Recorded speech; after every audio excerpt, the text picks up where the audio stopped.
We continue our journey through Esther. Last week, when we left the story, the king had taken the advice of his advisors and sent a dispatch to all the parts of the kingdom. And now there's been some time that has passed, and the king has had a little time to consider his actions. And so we pick up in chapter 2, verse 1. It reads like this: Later, when King Xerxes' fury had subsided, he remembered Vashti and what she had done and what he had decreed about her. Then the king's personal attendants proposed, "Let a search be made for beautiful young virgins for the king. Let the king appoint commissioners in every province of his realm to bring all these beautiful women into the harem at the citadel of Susa. Let them be placed under the care of Haggai, the king's eunuch, who is in charge of the women, and let beauty treatments be given to them. Then let the young woman who pleases the king be queen instead of Vashti." This advice appealed to the king, and he followed it. Now there was in the citadel of Susa a Jew of the tribe of Benjamin named Mordecai. Yes! You remembered the assignment. The rest of you, let's go. We're going to try that again. Now there was in the citadel of Susa a Jew of the tribe of Benjamin named Mordecai, son of Jair, son of Shammai, the son of Kish, who had been carried into exile from Jerusalem by Nebuchadnezzar, king of Babylon. Among those taken captive with Jehoiakim, king of Judah. It's my first time reading the story. King of Judah. Mordecai had a cousin named Hadassah,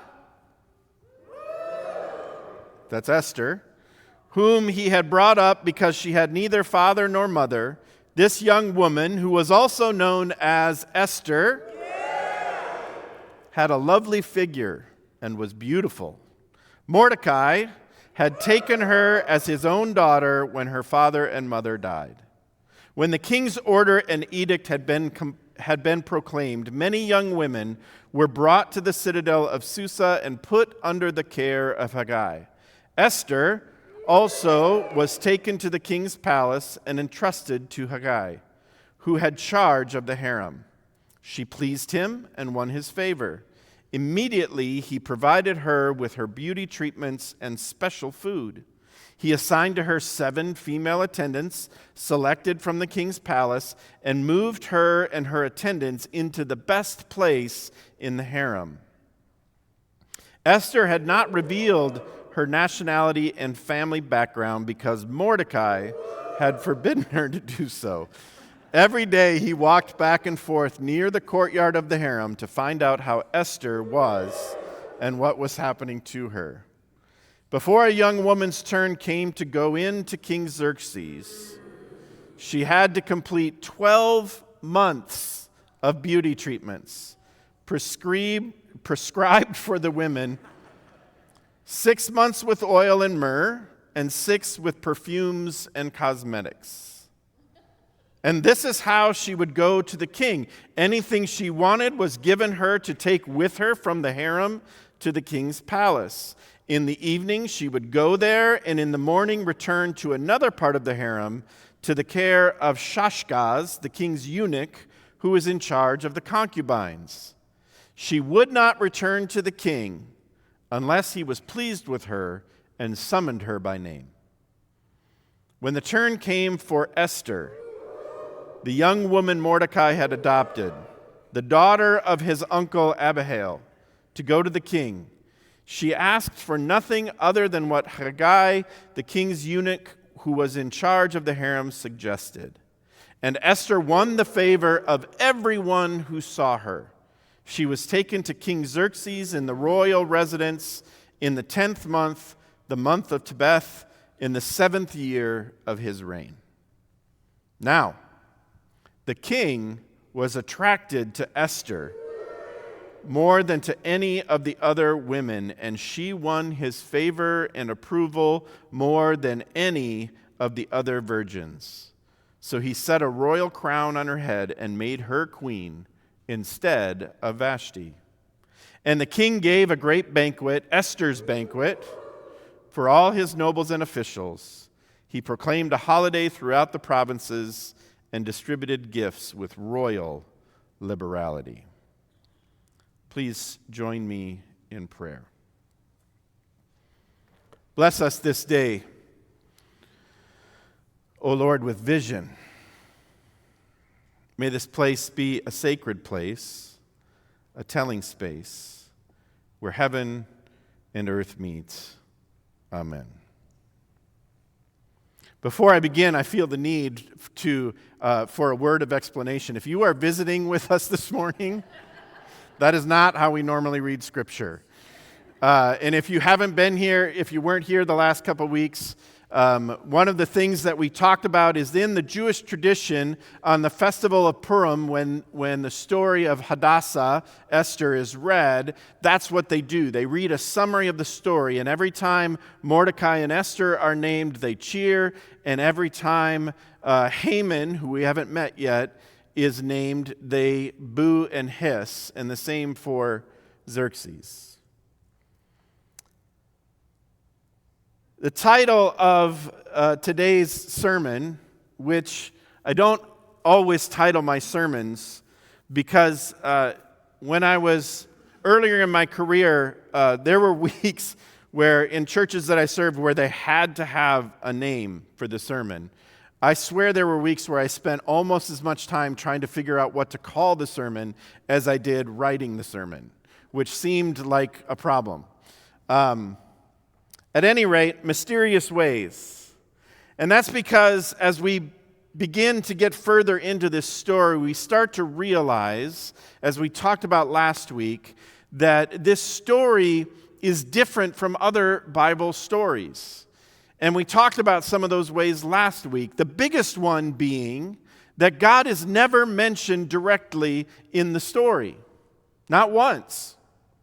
And yet, if we're paying attention, and if we read the story correctly, we begin to discern that God is at work everywhere in mysterious ways. Now, if you are familiar with the Bible, you will recognize that the Bible loves to show God working in mysterious or unexpected ways with unexpected people who really shouldn't be the heroes, and yet somehow they are. We don't have time to go through the list of people who are integral to the story of God's redemption of all things, who, according to not only our moral sensibilities, but those of the Jewish community, would never have been chosen to do what God used them for. So just some examples. You have examples like the very beginning of the story, Abraham and Sarah, the octogenarian parents. You have Joseph and his brothers and that whole family dysfunction drama, right? Which is encapsulated when the big reveal happens after Joseph's brothers come to Egypt in the famine, and he says to them, "What you meant for evil, God meant for good." Or you could look at Moses, the stuttering leader, or you could look at Rahab, the prostitute who let the spies into the city and who shows up in the genealogy of Jesus. And we could go on and on with ways that God is at work in the midst of the story through people who we would not expect. But this morning, as we look at this second chapter, I want to highlight a few things and then take a kind of a big picture look and see where that brings us. The first thing, the first thing that I want to highlight, I'm going to read verses 1 through 3 again. You don't have to do the thing, okay? Later, when King Xerxes' fury had subsided, he remembered Vashti and what she had done and what he had decreed about her. We'll stop there. The word that's used here for remember, the word translated remember, is much richer than just calling to mind. So in other words, the author of the story is not saying that King Xerxes is simply remembering or calling to mind what had happened with Vashti. And part of what we need to make sense of this is, you'll remember further on in the text that we read this morning,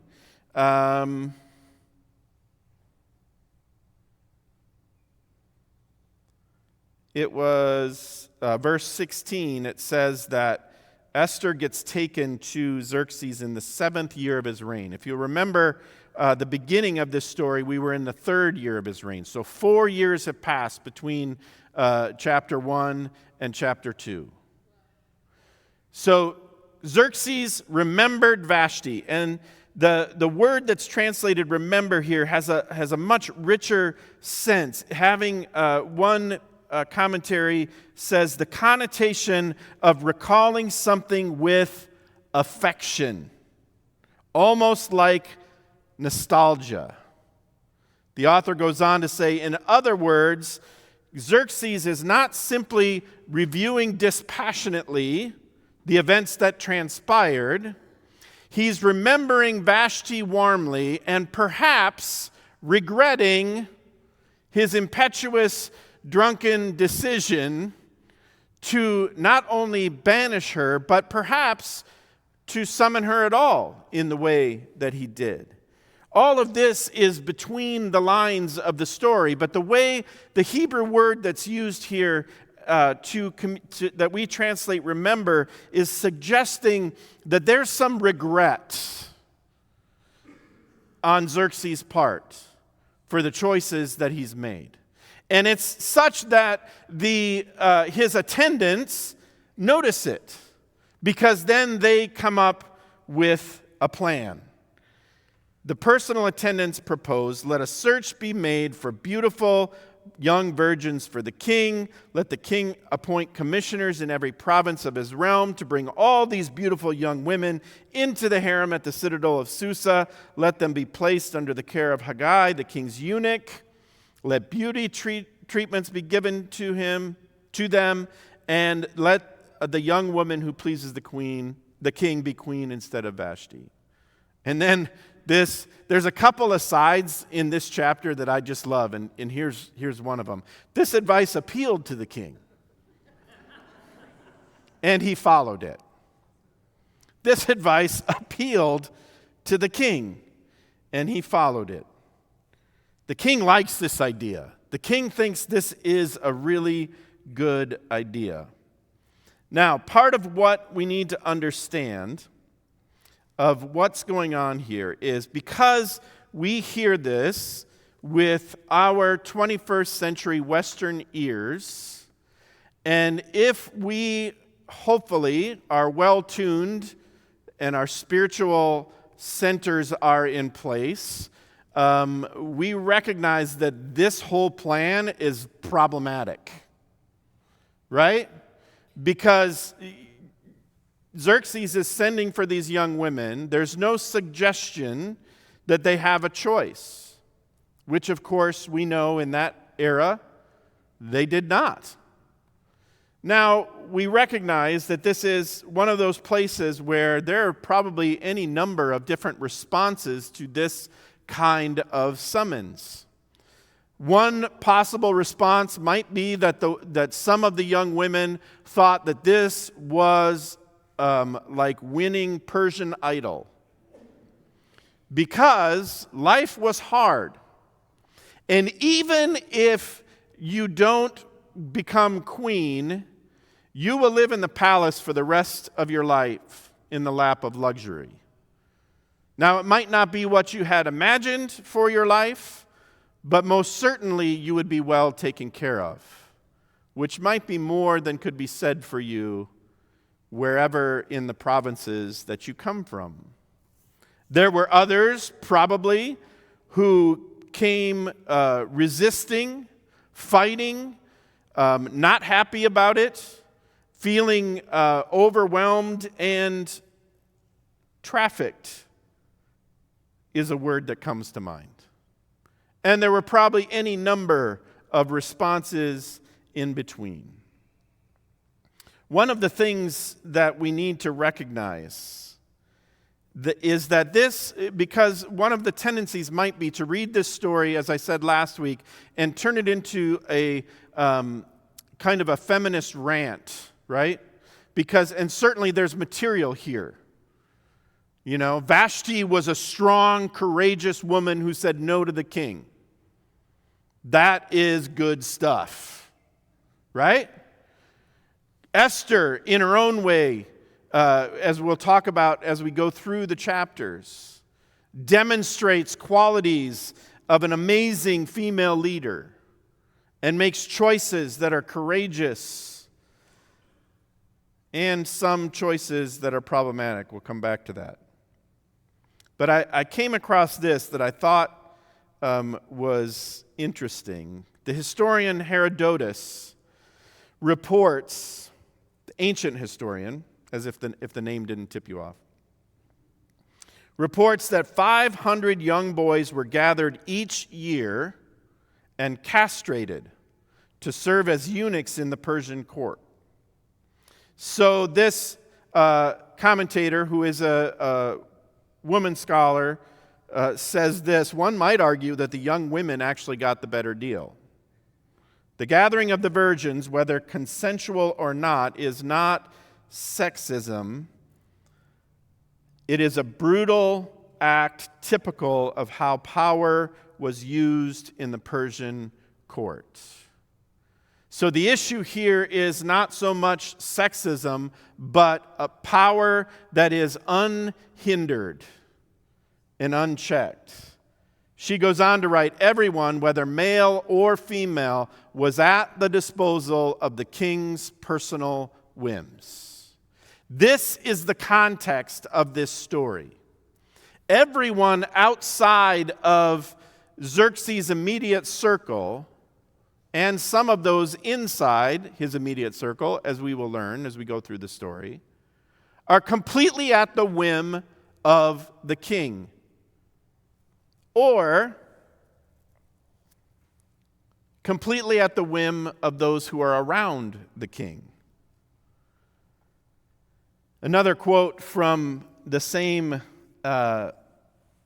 commentary, that what the author is doing, she writes, is showing that in this world the fate of people is decided not by law and justice, but by the personal agendas of those who can manipulate the self-aggrandizing needs of the powerful. It is terrifying to become the target of such impulsive and unstable power. Those who hold the reins know this and are compelled to tighten their grip lest the beast turn and devour them.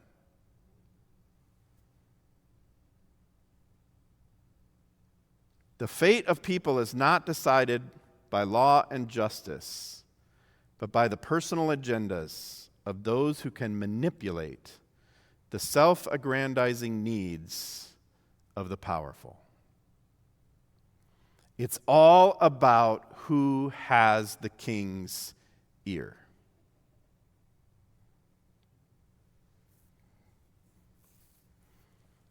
That is a challenging statement.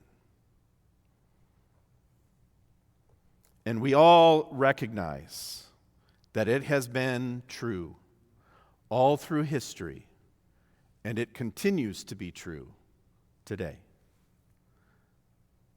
Now, to dive into the text a little further, I want to just highlight a couple of things from a couple of verses that I thought were interesting. We won't spend a ton of time because it's pretty descriptive in the way that it's written. But the beauty treatments that are mentioned in verse 3, the word, I just thought this was interesting.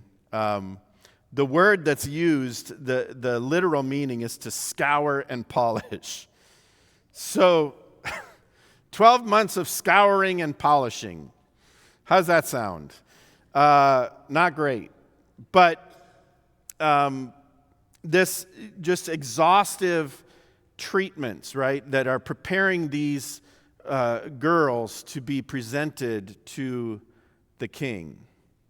And we recognize that was equal, well, maybe not equal opportunity, but certainly that also happened to young boys in that context as well, as we already talked about. Verse 5, something that is interesting just in the sense that of who Mordecai is. There's a lot of conversation. This is the only place most scholars feel that Mordecai is mentioned in the Old Testament. There's another Mordecai mentioned in another place. There are some scholars who believe it's the same one, others that don't. It really doesn't change the story. So, but one of the interesting pieces that's one scholar suggests that Mordecai was a eunuch because there were no wife and family mentioned, and because he had access to the women's quarters.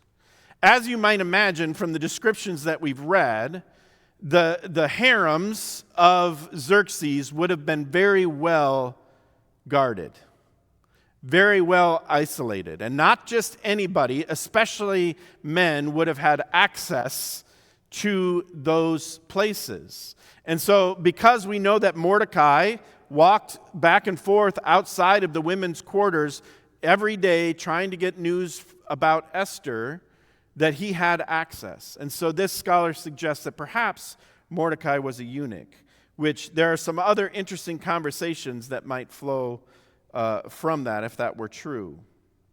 Another thing that's interesting to point out is that in verse 6, there is the description of Mordecai's forebears who had been carried into exile from Jerusalem by Nebuchadnezzar, among those taken captive. And it's pointed out that this taken in captive and the words used to describe the young girls who are brought to the citadel for the beauty contest, if you will, that's all passive language. And the suggestion is, and I think this is true as we read the story, it's the most effective voice for this story, this passive voice. In other words, up until we get well into the story, the characters themselves don't have a lot of volition. The things happen to them and they're swept up in it. They don't have power. As we've already talked about, the king does what he will, and if he focuses that power on you, you don't have a lot of choice, if any. And one of the interesting things that happens in this story is the discomfort that takes place. So as we read this story, I love that the children's sermon or message this morning comes from the book of Daniel, because these are kind of bookends at different ways of living life in exile, right? So Daniel and his friends, they stand up and they are counted. They say, we won't worship the idol, we won't eat your food, we won't do those things. They stand up and they say, you can kill us if you want, but we're not doing it. And that's one way to live in exile. And that's the way that we generally lean into. Right? I mean, growing up, and, that's the way, those are the heroes. And then you have Esther and Mordecai who do none of those things. In fact, the story of Esther becomes very problematic very quickly in that regard. Because Esther and Mordecai not only do not stand up and be counted, they participate and manipulate or use the system to achieve power, right? And it's problematic because just the idea of a young Jewish virgin having sex with a goy, as they would say, or Gentile king, would have been an abomination. According to conservative, that Daniel approach, she should have been willing to die rather than do that. Right? And Mordecai should have been willing to die rather than allow Esther to allow Hadassah to be taken to this beauty contest in the first place. And so we're introduced to the millennium-old challenge and reality that has existed with the people of God for centuries. Two different ways to approach living in exile. Verses 15 and 16 say that Esther won the favor of everyone who saw her. The Hebrew is more descriptive, as usual. It says that Esther was lifting up grace in the eyes of all who saw her. It's so much more evocative than the English, right? Is lifting up grace for all who saw her. So Esther's moving within this world once she gets there, and she clearly understands her assignment.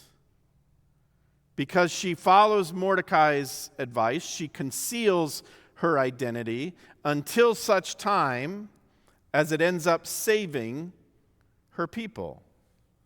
Now, as I mentioned, there's a long season of between when we started last week and Xerxes banishes Vashti and Esther comes to spend the night with the king. It's about 4 years. And in that 4 years, what has happened is that Xerxes has been occupied with military operations in Greece that have been an abject failure, and his reign is in trouble. In fact, if you read history, you'll find out later that his, Herodotus says that his life after this campaign was one of sensual overindulgence, and he dallied, love that word, must be British, he dallied with the wives of some of his officers, sowing an anger that led to his assassination in his bedroom. Dude made some enemies by this lifestyle. But this is what's happening in the midst of those years before Esther comes before him. But the challenge for us is that as we consider, to quote Francis Schaeffer from the 70s, how then shall we live? We have these options, these choices. And sometimes those choices seem clear, and we stand and are counted in, we will not bend. And other times those choices are not so clear. And perhaps we make choices that others condemn. I'll tell you what, the medieval rabbis were so scandalized by this story, they didn't know what to do with it or how to interpret it. And so one rabbi actually, in his midrash on this story, argued that God actually hid Esther from the king and sent a spirit in her place so that she never actually had sexual relations with him. Because that's how deep the discomfort is. Now, we know as we go through this story that the night was a success. We know that Esther took the advice of Haggai. She brought only what he suggested with her. And we know that from the text that King Xerxes was smitten. She won his favor and approval more than any of the other virgins, so he set the royal crown on her head. He was like, nope, search is done, we are done, this is the one. And if you want to know how good of a night it was, or how smitten he was, it says the king gave a great banquet, Esther's banquet, for all his nobles and officials, and he proclaimed a holiday throughout the provinces and distributed gifts with liberality. So what does this look like? To proclaim a holiday means a release from work, a causing to rest. It also grants a remission of taxes and amnesty throughout the provinces. The king was really happy. He did all of these things. But we are left with these questions. The complexity and tension of living faithfully in the midst of exile in complicated times. Now, the author does not comment on the apparent compromised faith of Mordecai and Esther. They just present it as it happened. There's no moralizing, there's no judging, there's just the telling of the story. Now, I don't think we can make too much of that to say, oh, well, so it doesn't matter. But I also find it interesting that there is no comment, especially when this was such a scandalous story. The thing I think to remember is that it's our natural tendency to pass judgment on them, on Esther and Mordecai.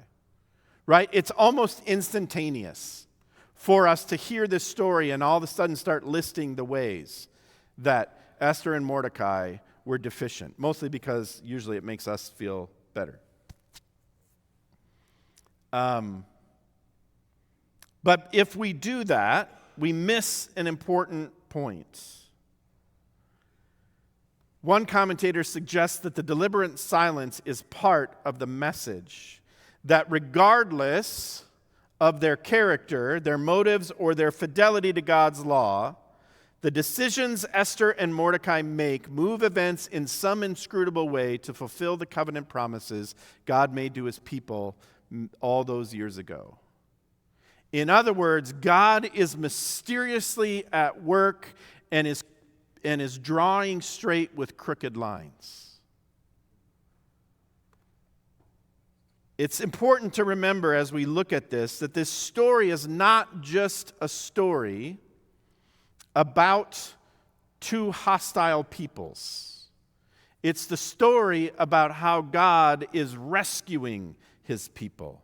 How God, against all odds, shows up and achieves the salvation or the redemption of his people in difficult circumstances. Now, we immediately think of this idea of being in but not of the world, which we don't have time for this today, but can anybody give me the proof text of we are to be in the world but not of it? Good, because it's not there. The Bible doesn't say that. Now, that concept, you can get there from several different Bible verses, right? So I'm not saying that's not true. I'm just saying don't quote it like it's a Bible verse, because it's not. Quote the other verses that it comes from. The concept is built from several New Testament verses. And so the message is that we are not of the world, but we are, like Jesus, sent into it to be the presence and to demonstrate what it looks like to follow God. The story of Esther and Mordecai highlights not their covenant faithfulness, but God's covenant faithfulness, which I think is hopeful, right? Because if I want to rely on somebody's faithfulness for the deliverance of God's people. I want it to be God's faithfulness, not somebody else's faithfulness. God shows up and delivers his people, and he does it through these two imperfect people. The challenge of living faithfully in a context that is indifferent or even hostile to our faith is one that God's people have wrestled with for millennia. And people have often, if not always, disagreed about what faithfulness or real Christians or Jews look and act like. Cross-reference the Amish community, right? I mean, we could go on and on with examples of that. The Esther story is a great example of just that struggle and how God works in the real world. I came across a story that I wanted to share with you that I think tells this story in a different way. This idea that God takes broken things and uses them to achieve his purpose. One evening, there was an English pub. It was busy. There was people everywhere. And as English pubs are wont to be, it's full to the brim. And, it's crowded. Everybody's having a good time. The community's gathered around. The waitress is trying to navigate through the pub with a tray of drinks. Now, context, the owner of this pub has just had his walls painted. They are fresh and new, and the pub is sparkling. As this waitress makes her way through, somebody bumps her, the tray of drinks goes up against the wall, and it is a mess. And the owner is not happy. And the crowd goes silent. We've all been there, right? That when that glass drops in the restaurant and all of a sudden conversation just stops. And everybody's watching to see what is going to happen next. And there's a man there, and he says, I wish I could do, Carl, maybe I should have you come read this. The British accent. If you permit me, perhaps I can do something about that, the mess. And stepping forward, he opens a little case filled with brushes and paints. And the crowd stands aside, and the man begins to work intently on the wall. And he begins to sketch with charcoal and use his paint. And as he goes about his work, after about 45 minutes, there before them is a beautiful painting. When the man was through, he stepped back. Everyone in the pub gasps at the beauty that is now before them. Then the artist took a piece of charcoal and signed his name in the lower left-hand corner, quickly wrapped up his tools, and left. That painter was a man named Sir Edward Landseer, and he is one of Britain's greatest painters of the day. He painted this famous painting of the stag that hangs in, I believe, the National Museum in London. My point in telling that story is that just like that idea of taking a mess of stains on the wall and turning it into a work of art, God takes our lives, the choices we make, whether we, like Shadrach, Meshach, and Abednego, stand tall and firm, willing to take whatever comes, or whether we, like Esther and Mordecai, compromise and try to figure out a way through when there seems to be no way. God uses it all to achieve the purposes that he has for us. So, friends, this morning, wherever you find yourself on your journey, whether your journey has been one of moral fortitude and uprightness that cannot be questioned, which comes with its own dangers, or Whether your life has been a series of questionable choices that others have judged, even though you were just trying to make the best choice you could, the good news is that the gospel of grace, the gospel of Jesus Christ, is for you. And God will take that life and He will make something beautiful. So if you find yourself this morning wondering what God is going to do, simply hold out your hands and say, God, I offer it all to you through Jesus. Do what you will with it. It's yours. And He will do just that. Amen.